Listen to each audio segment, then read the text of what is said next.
foreign assisted projects, ginawang zero. At lahat ng pera, yung counterpart natin, linagay sa unprogrammed. Hindi naman yata pwede yan.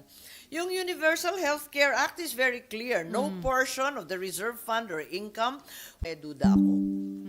So kung violation ng UHC law, may mananagot from PhilHealth and pwede pong maibalik, ma'am, kaya yun, yung na-transfer na funds? Yun ang malaking problema yan kasi hindi po pwede yan at siguro tama nga yung special provision na yan, balikan din natin yung sa unprogrammed.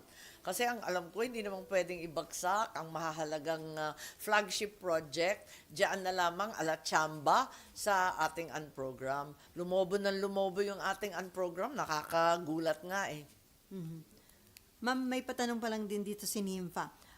Magiging issue daw kaya pagdating sa BICAM yung OVP budget? Ipapabalik niya ba yung kinaltas